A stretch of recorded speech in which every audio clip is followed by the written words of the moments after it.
Yeah, we cry out. Hello, everybody. Welcome to Streaming Consciousness. You're listening to music from another song or cut from our album, We Cry Out, the last official Azusa album recorded back in 2005, I think. 3 or 5, maybe 3. It has sat for years in warehouses with Integrity Music. They refused to release it because the Inclusion Gospel came out about the same time. Broke our hearts. One of the most anointed ones we've done. Had a lot of fun, very original, a lot of new talent. It's now starting to sort of be available to people. It's called We Cry Out. David Smith produced it. I was executive producer. He actually did the work. He's still with me. One of my dearest friends on the planet. Hey, we cry out, yeah, for more of your spirit. While others get on at YouTube, I'll play a little bit of this music. Yeah, of your power. We cry out, yeah. You can hear David singing a little bit. We cry out, yeah. Cry out. Come on, modulate. Yeah. Cry out. More of the presence, the spirit of infinite reality, divine mind, God. The anointing that destroys yokes of bondage. The essence, the nuance, the ambience. That special intonement. The word voice is in Greek, phone, phonics, phonetics, divine phonetics, divine phonics. That's the voice of God and the choice of God. Yeah, Holy Spirit, we cry. That's Ted Williams, doing the ad-lib with me. Hey, yeah, Holy Spirit,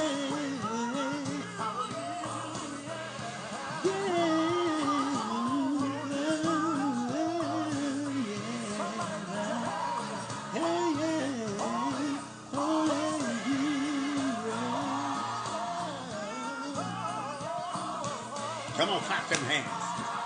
Holy Spirit, yeah, Holy Spirit.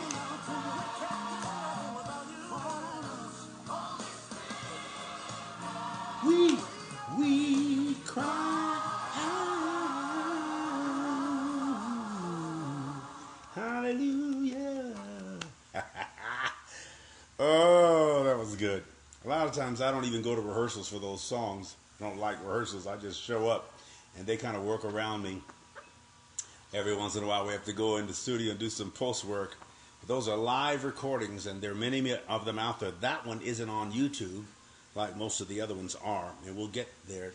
I've tried to buy it back and get it to you because people thought because I preached the gospel, some of the record companies or the bookstores wouldn't even open the boxes. They suddenly demonized me and what I've said, and here I am 15 years later still singing the Lord's song in a strange land, as I alluded to at the Edward Hawkins memorial celebration the other week.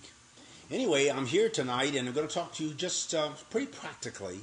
I like to do that. I do a lot of thinking out loud on these live streams, and thousands catch it at some point. Many of you watch live every Thursday night. Sometimes we miss it, but usually we're here. And thank you for your attention and support, which we don't really get, but we might. Maybe some of you, just a fraction of you, just gave like $10 or $20 or $30 every once in a while. Some of you could give $5 or so a week every time you hear me. That would be wonderful. We get very little. I don't believe we've gotten $1,000 in all these years I've been doing it because I don't push it. I don't ask for it, and you assume I don't need it. but it would really help if you did what you could to support what we do. One lady had been listening for years and years and years, and she sent a very substantial check. Blew my mind. She had been watching, giving 5 or 10 along, loves the teaching, loves inclusion, loves the spirit of the word that we share. And she just said if she ever got some money, she was going to send me as large a check as she could. And she did. I mean, it was a large check. But that's the biggest surprise I've had in my years of ministry. One time, Kenneth Copeland gave me one the same size back in the day when we were on television. He was a very generous spirit. And one athlete one time gave a little bit more than that. Just had been watching me for years. We were about to go off television, and TBN, this was 30, almost 30 years ago, 25 years ago. And bam, he'd been watching us. He said our ministry helped his life, his family. So we're not on television as we were in those days paying those huge bills, but we're right here talking to thousands and thousands all over. Sometimes we reach a couple 100,000 with just this weekly program, and sometimes 5 or 10,000 stay on the entire time and listen to this 45 minutes to an hour lecture. It's really a lecture teaching. I don't preach in the way that I once did, because you don't have to. The reason they had to herald something or scream is because there were no sound systems. They had to amplify their voices, and the coliseums of the ancient world and the cathedrals of the ancient world in times were built to carry the voice. So anybody shouting with a sound system doesn't realize that the sound system means you don't have to shout. You can just talk, or you don't have to yell. So, and we do it every once in a while because we get emotional and it feels good and all that kind of thing. Anyway, welcome to 2018, the year of manifestation, the year of new beginnings, divine order or divine ordination. If you consider 10, that biblical numerology, and 8, 10 is divine order, 8 is new beginnings, and 10 and 8 is 18, but this is also 20, that's 10 twice. So there's a lot of if you believe in those kinds of things, that's a lot of energy and a lot of enlightenment, a lot of alignment in this year with your soul and yourself, and with the energy that's on the planet that we believe is created in the out of divine mind by God. We're a month and a half into the new year, and I'm not sure what you brought with you into this new year. I'm sorting through what I may have brought with me into this new year, or why we even brought it, especially if it's your pattern to drag stuff along inadvertently with or behind you for long periods of time. And we often do that even from childhood. We have baggage or luggage, things that we've been carrying so long we don't know we're tired of carrying it. We don't know, and we don't even use it. It's just baggaged.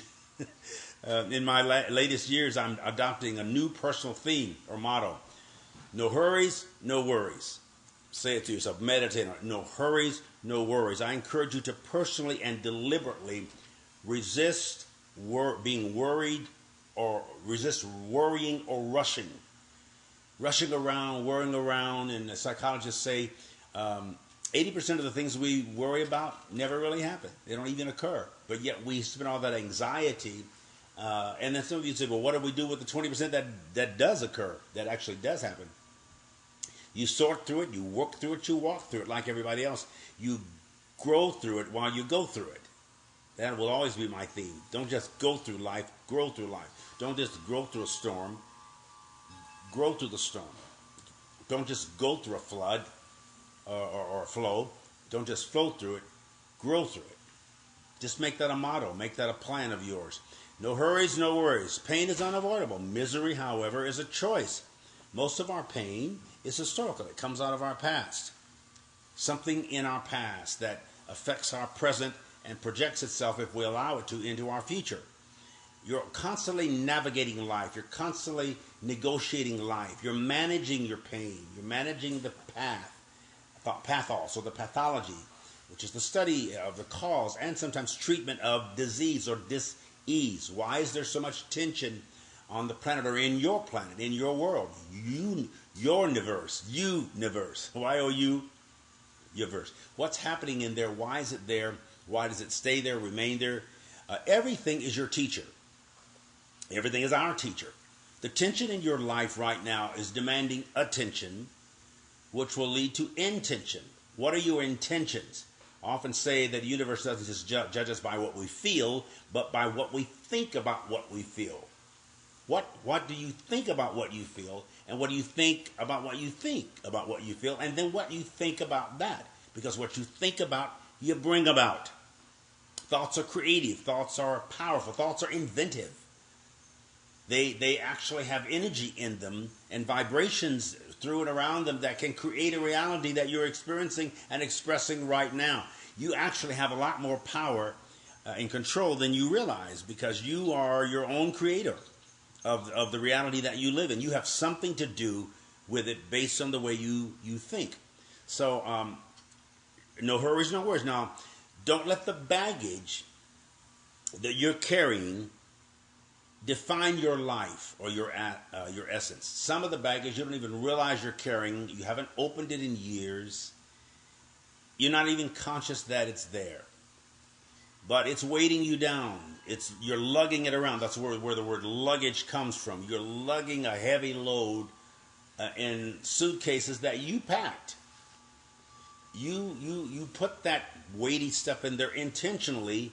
Usually people carry on a trip what they think they're going to need. They put it in there by necessity. Sometimes you do that inadvertently. There's some things you use at home that you don't really need on the road, or you don't need on the trip. Some things you do. But pay attention and live more intentionally, live more deliberately, live more awareingly. We call it consciousness. Many people are walking around unconscious. You're asleep. You're hypnotized. You're lured into slumber, and then somebody manipulates with the power of suggestion. The circumstances suggest things to you, and you're in a stupor. What I'm saying, and have been teaching for a while, is a wake-up call. Many people are alarmed by it, but the alarmed, which for many people is a call to arms, they get defensive. They're alarmed. They've awakened up, but they keep pushing the snooze button. You've heard me say. You're awake. You just keep pushing that snooze button because you're too lazy to get up, or you want a little bit more sleep, or you slept so hard and so deeply or so uncomfortably. I'm sorry you hear the chimes out there. It's a little windy out there, and I didn't close the door, so just see that as music. It's okay. We'll deal with it. I'll say it again. Don't let the baggage you're carrying define your life and your essence. And baggage is personal belongings, things you own, things that you packed, again, in your suitcase for traveling. You plan to travel with it. What's in there, you're planning to carry it with you, meaning you intended to bring them along, or you did it out of habit. Usually you only pack the things you need. No other words you're carrying, or in other words, you're carrying out of necessity what you consider a necessity in your life. So reconsider what you're lugging around and why you're lugging it around.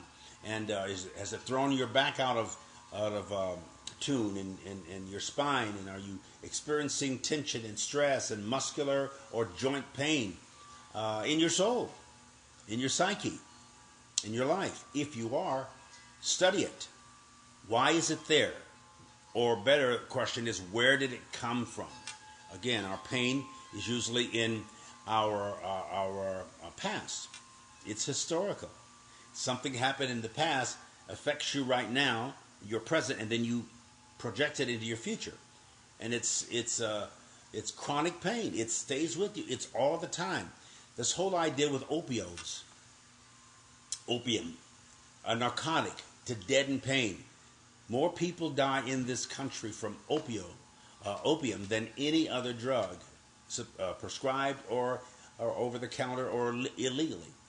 They can't handle the pain. They get an injury somewhere or a wound somewhere. They start taking something to deaden the pain, and then they get addicted to it, both psychologically and biologically. Your body can keep calling for it. It's like caffeine and sugar. When you go off of it, sometimes you have severe headaches. Your body begins to process it in a certain way that demands it. And people trying to get off of alcohol or drugs or sugar, again, or caffeine, get headaches. And the alcoholics get what they call the rickets, and they're trembling and shaking, and noses running and eyes are running water, and they get stuffed up. They're allergic to things. Sometimes sugar is just poison. You're actually just taking poison, toxicity into your body. So that's why we talk about eating habits and living habits and working habits and exercise and sleep and thinking whatsoever things are pure and holy and of good report and uplifting and upstanding. So there is some work involved. And again, that's what I mean when I say be deliberate in what you're doing. All this confusion, and confusion is just lack of understanding or lack of certainty. You're uncertain or uncertified. You feel vulnerable. It's often a situation of panic and breakdown. There's a lot of confusion in the earth, from what's happening in the White House and what happens. It starts at the head. Our nation's country, our nation's leadership, from the Congress, throughout the houses of Congress. There's a lot of confusion there. There's a lot of uncertainty. There's a lot of breakdown. There's a lot of bewilderment, and people are unclear in their minds about something. They don't know which way to vote. They can't make a decision. There's no unity.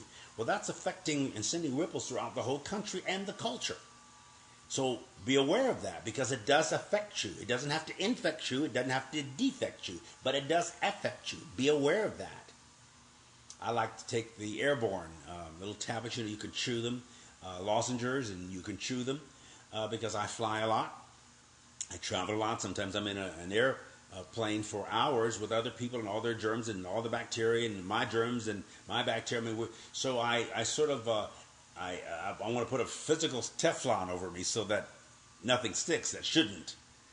And I'm a little bit of a germaphobe. I mean, I always have this I don't know what it's doing up here now, but this bacteria, what do you call it? Sanitizer. Trying to be sane. People who are insane means that their thinking is not sanitized, not clear or clean. There's a lot of confusion. There's a lot of breakdown. There's a lot of bewilderment. Psychosis is a severe mental disorder in which thought and emotions are so impaired that contact is lost with external reality. People are in a stupor. Contact is lost with external realities. And there's so many people going through psychosis. You wouldn't know it necessarily. Maybe you are and don't know it.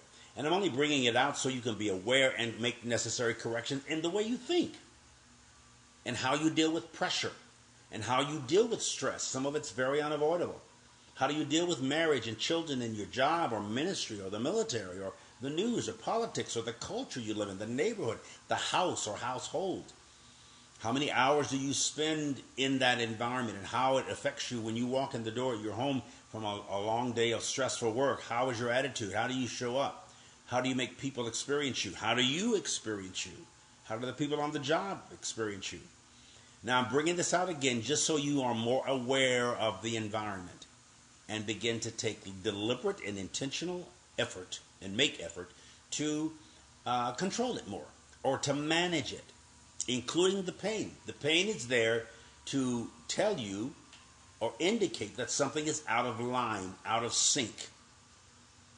Something is in disorder, and you want to reorder it or order or organize it. Psychosis comes from the Greek word psychosis, which means animation, from another Greek word psychon, which means give life to. Psyche, soul, mind. Many times we've actually given life to some kind of imaginary monster or demon or harassing invisible entity.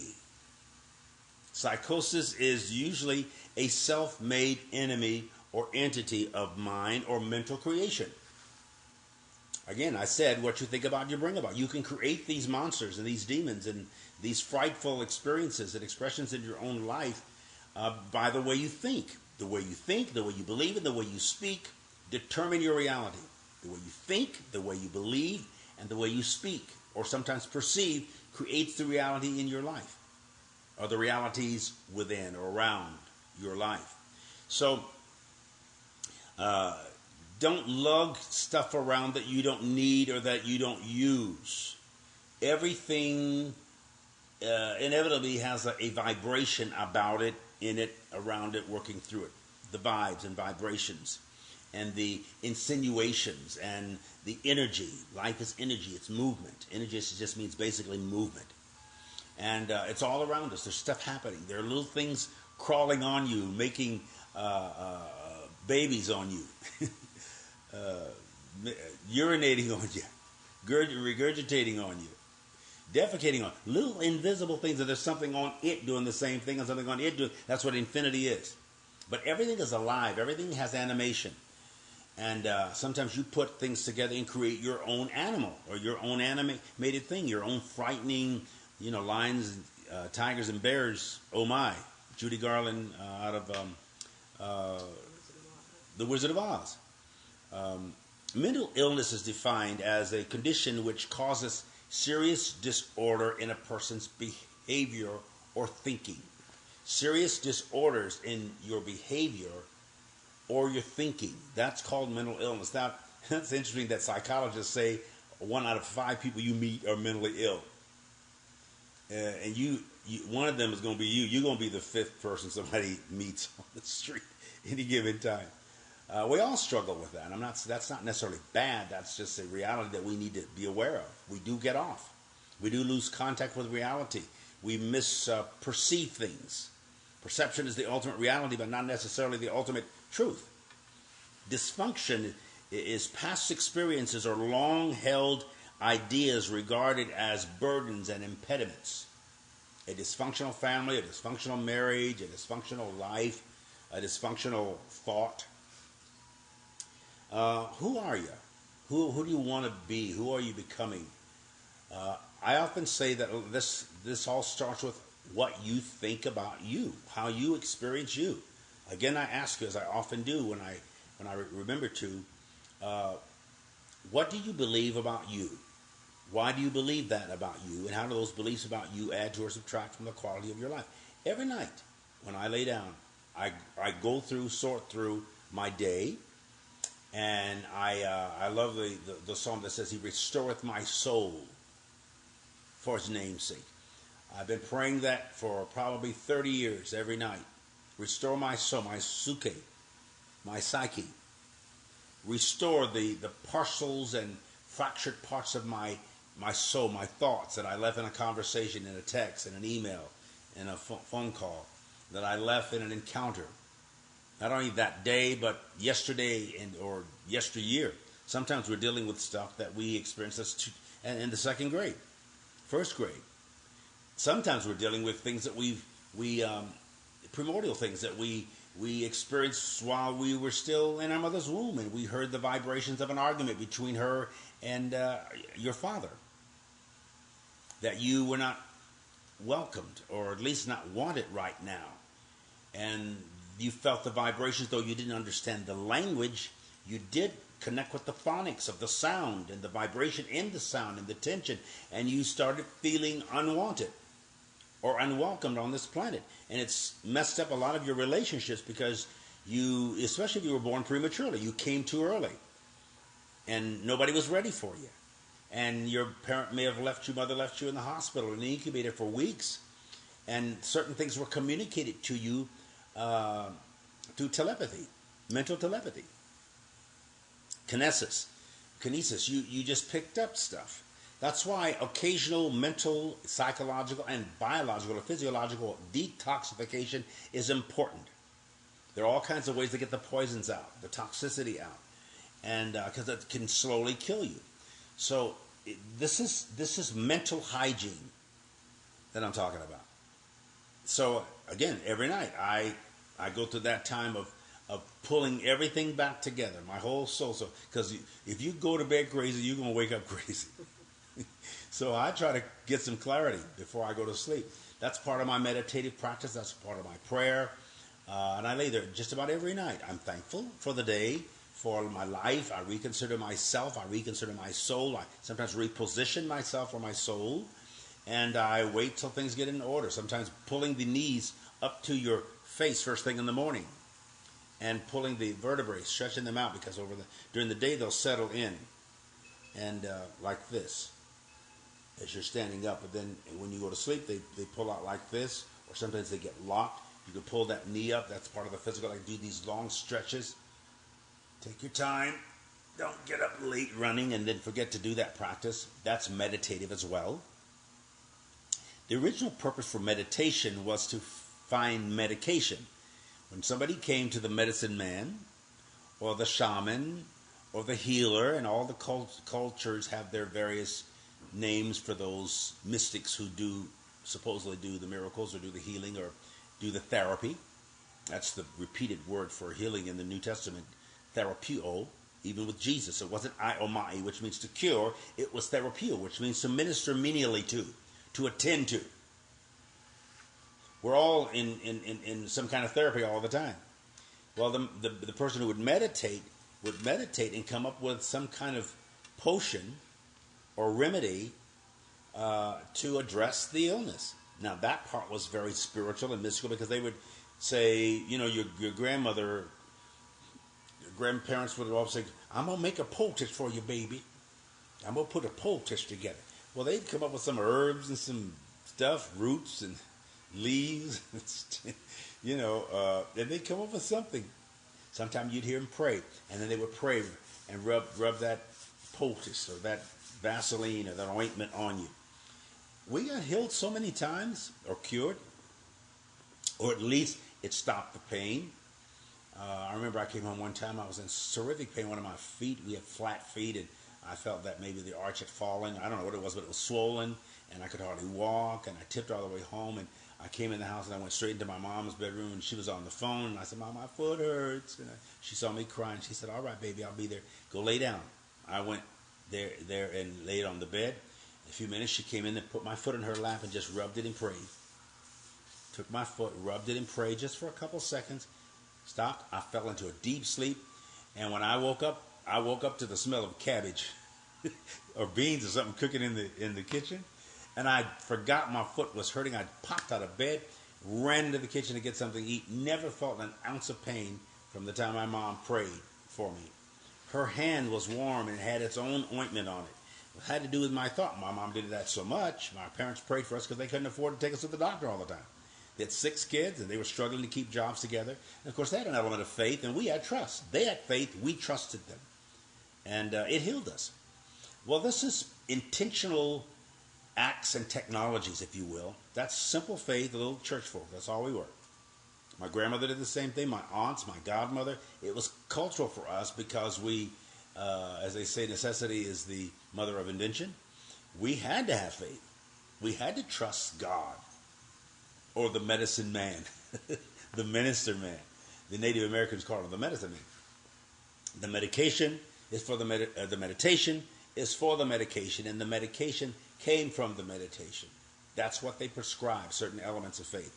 So the dysfunctionalism and the crippling times and the difficult times all came through those experiences. I want to talk a little bit about love just for another 10 to 15 minutes, because we're just coming out of Valentine's Day. I shared a little bit this last Sunday in St. Petersburg, Florida. This is the love month, and love for so many is a lonely subject.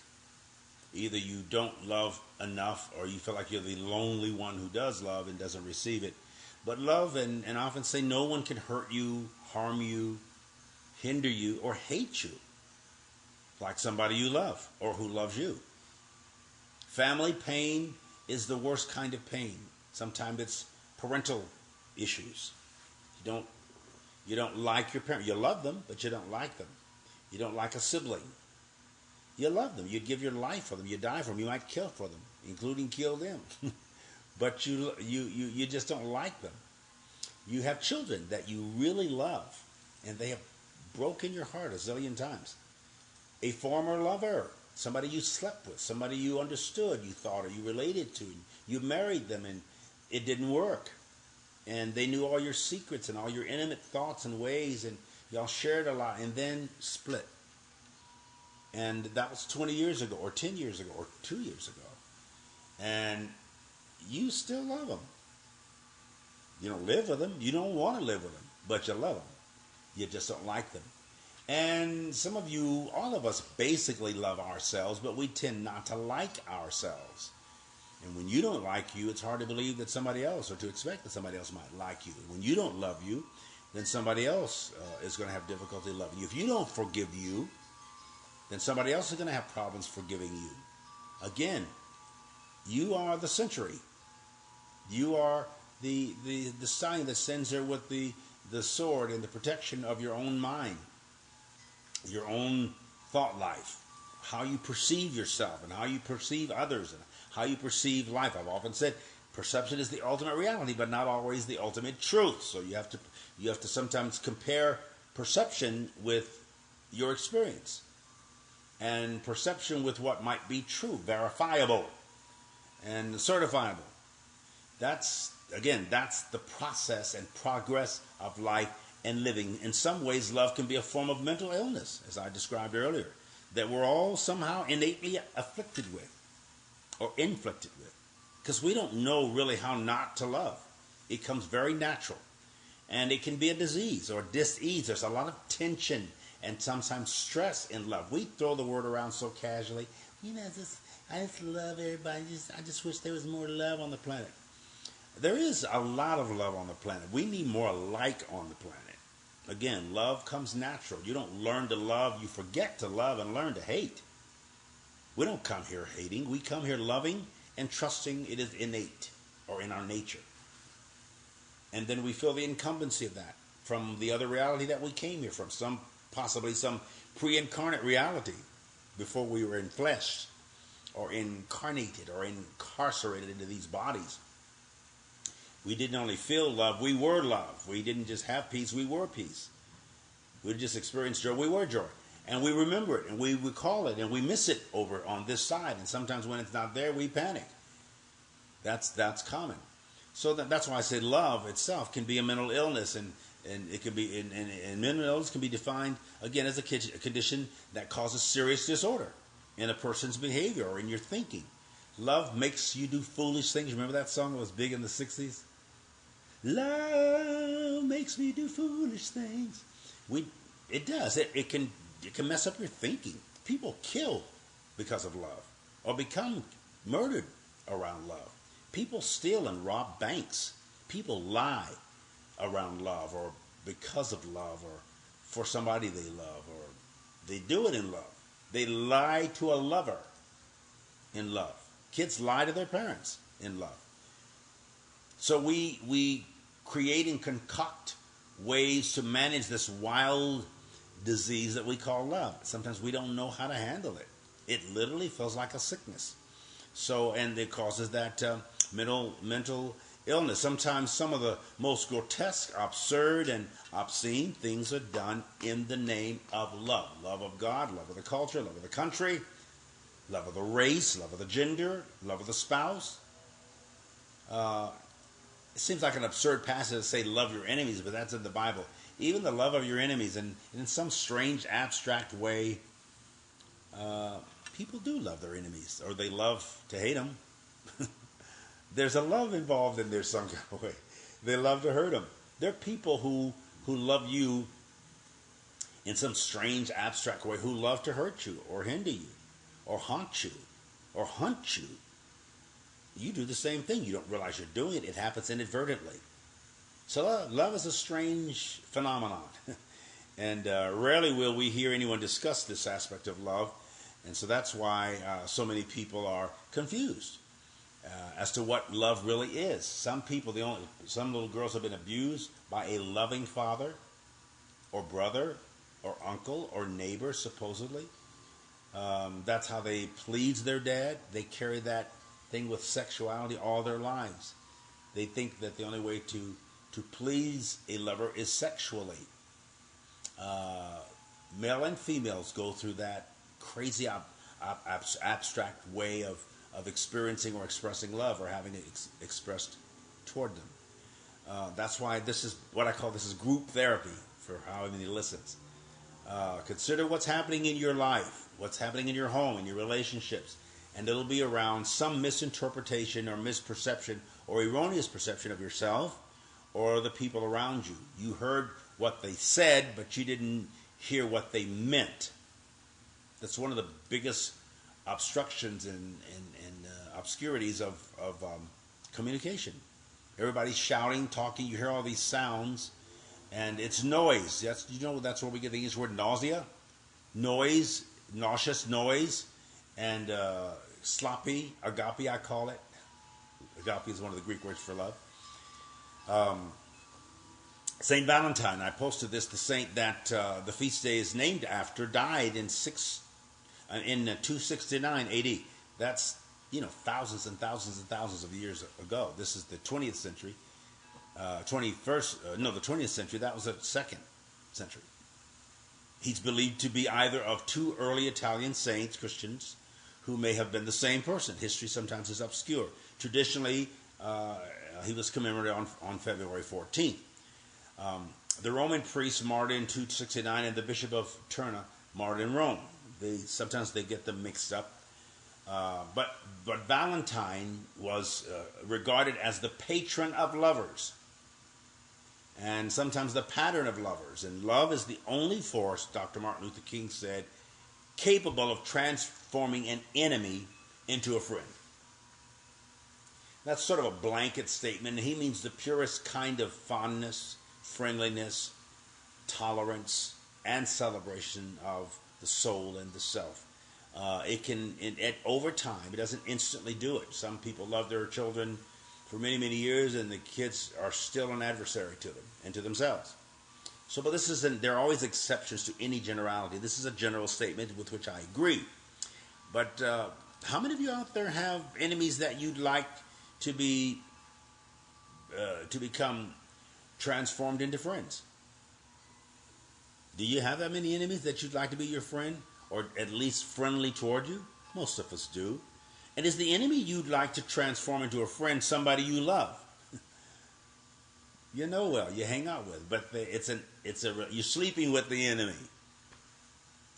Is it someone in your family or one of your longtime dear friends who has now become distant and adversarial, and you sometimes lose sleep or hair or peace over that, lose weight or gain it over that, have some kind of physical or physiological reaction to the pain or pathos of the relationship? The closer it is, the enemy can be somebody that you birthed into the world. And when I say an enemy, somebody who opposes you with hostility and can betray you or put thee in the vicinity of your enemies or of danger. That's what betrayal really means. A lot of people are hurting on this planet. Most family members are. And we carry this for so long, and it eats at our organs and becomes cancerous, and diseases and physical diseases and sicknesses, and goes to an early death, or you live a hampered life, a crippled life, a paralyzed life. Some people get to the place where they literally, their love just paralyzes. It atrophies. They can't love. I remember reading the book years ago, Soul on Ice by Eldridge Cleaver, whom I met, incidentally, in this place in Haight-Ashbury in San Francisco 40 years ago. I named a choir Soul on Fire because his book, Soul on Ice, was about a soul that had been frozen, and he couldn't love white people, even a white woman to whom he was attracted physically and emotionally. He couldn't love her because of the racism and the anger and the years and years of resentments and resistance to either or. And I remember my frozen heart has been thawed out by the Holy Ghost, at that time I would have said by the Spirit of Christ. And I still can say that. I don't feel a lot of animosity. I get frustrated with people, particularly religious people who are arrogant and ignorant and insolent and won't listen, and they're argumentative and they're mean. I'm really, as you know, you've heard me say repeatedly, very disappointed and disenchanted by the way evangelicals have supported a man that I feel is insensitive to hurting people, particularly ethnic people, people of color, the poor. He seems to be rich and unavailable, and rich and insensitive and unaware, and then he's followed mostly his big base as the Christian. So yes, I have an issue with that, and I address it from time to time. I don't hate anybody, and I'm not hostile toward them, but I'm aggravated and frustrated about some of the things I see them doing and supporting, and I see occurring in Congress, particularly among the Republicans, and I used to be one for many, many years. I became a Democrat when Obama became president. I'd been a Republican since Ronald Reagan. I'd been going in and out of the White House. After Reagan, I went in with Herbert W. Bush, and I went in when George Bush was in there. And I was into this conservative fundamentalist thing, and I've divorced myself from a lot of those thoughts and ways, and not the virtue but the vice of it, not the value but the vice in some of these things. And I've reassembled. I could basically be an independent because there's things on both sides. But the Democratic Party seems to be a little bit more interested in hurting people. Of course, there's abuse on every side. There's propaganda on every side. There is poor judgment on every side, and any side. But anyway, what are these enemies out here? If love is built on trust, are there people you love but don't trust? And are there people you trust but don't necessarily love? I can't answer that for you. I'm asking it so you just think it through. Most ignore this reality, but love can be cryptic and caustic and costly and competitive. It can be that a competitive word or a caustic word or caustic and competitive and cryptic experience. And indeed, it is for many on this planet across the world. Love is not a comforting or comfortable experience for them. Like always is. But love comes in different forms and sort of morphs into different models and formulations and can be frightening. Somebody, a parent who loves you really a lot, can be very hard on you and very critical and demanding, and they mean well. Religion is the same way. I mean, especially Christianity calls itself a religion of love, and I believe that many people are good intention. They just can be so mean-spirited, so demanding and demeaning and denying and denouncing and vilifying, and they can be in an attack mode. It's called the wrath of God. Or gay. English you turn it to orgy, like a sexual, and at the end, the inference is that it's like reaching out and anxiety and anxious and ire, all of the anger for somebody you love, and then it becomes wrathful. It's not. We've made it a reference to sexual passion, orgy, the wrath of God. That doesn't mean the anger of God or the ire of God. It means really the love of God. That's what that passage would mean in its deepest etymology. So, if your God hates, it's supposed to be an expression of love. I don't believe in a God who hates or has the capacity to hate. I believe that absolute love and light is God. It's not necessarily so much a person as a principle. So, an opponent is not always an enemy or adversary, but sometimes just competitive. We must not know. We must have forgotten the difference in this country today, because the lines are getting murkier and becoming more increasingly. We're becoming an increasingly divided nation with people with whom we disagree. We perceive all with whom we disagree as a bona fide enemy, and that's not always the case. The word itself means a thing that harms or weakens. Enemy, a thing that harms or weakens something else. It's derived from the Latin word inimicus. Well, listen to this. From a meaning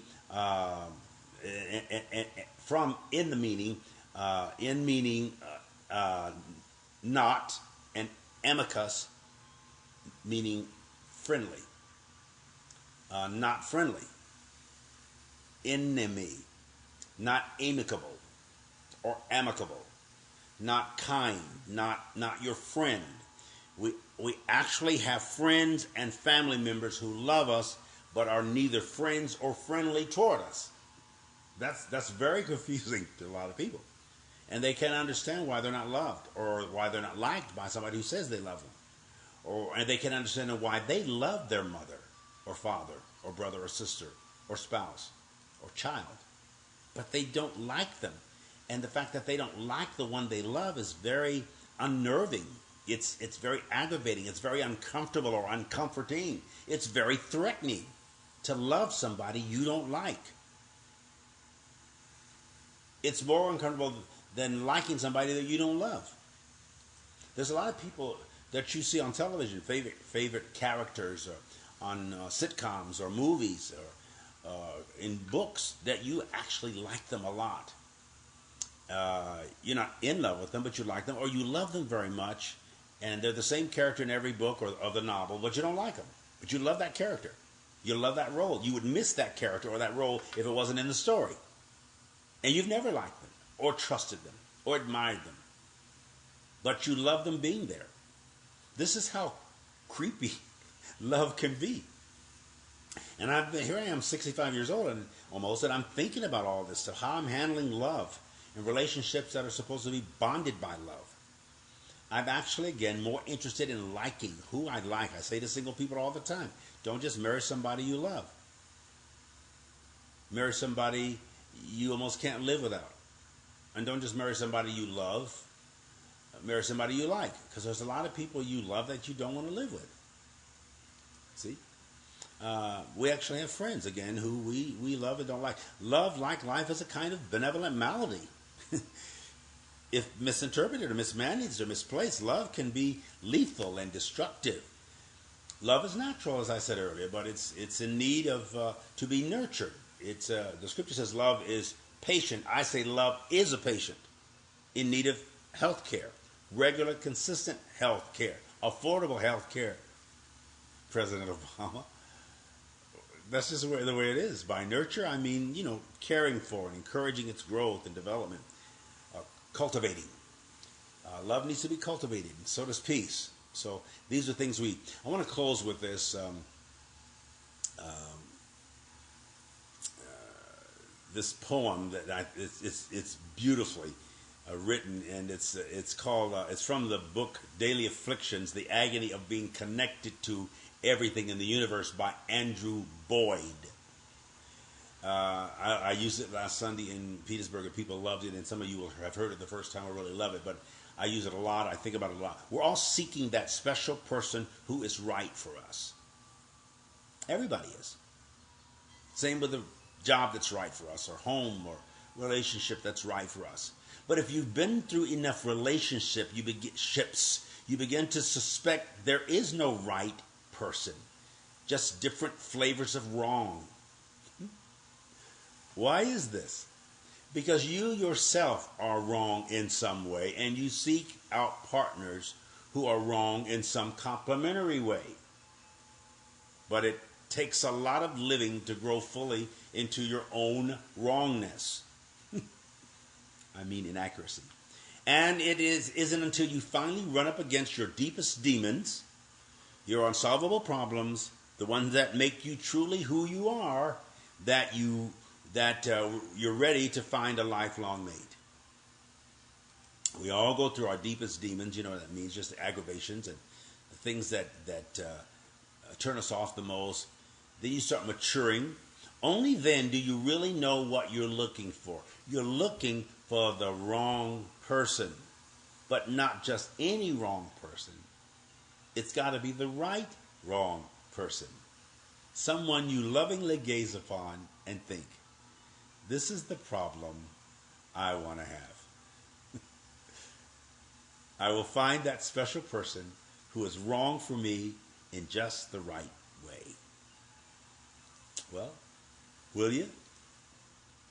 You must first find and accept the person in you who seems wrong to or even about you, but wrong in the right and in a manageably wrong way. Now, that's your homework. Find that person, manage that person, and both prepare and repair that person for deeper expression and experience of love and exposure to it. You deserve that right. We all do. It's ordained for you. I love you. And hopefully all the right ways. And I think we love each other. Thank you for listening. I care very much what happens to you, through you, and as you. And everything we say is only to enhance that reality. When we say glory, we mean clarity. We cry out for more glory, meaning more clarity, more clearness, more exactness, more precision.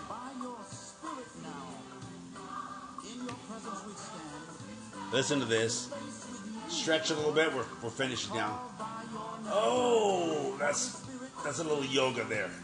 Just means union. Yeah. Oh, we cry out for more.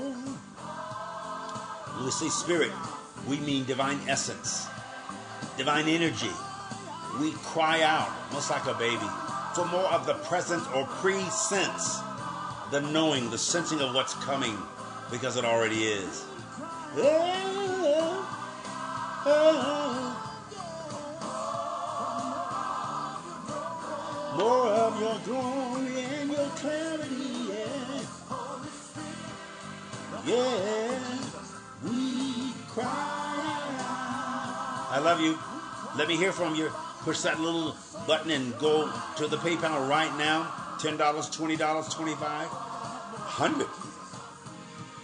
Whatever. I always say 2020 for 2020 vision, for clarity. See, I just want to see more clearly. Put that exact amount in there. Let me hear from you. I'll write you back. I love you. God bless you. God be you. Good night.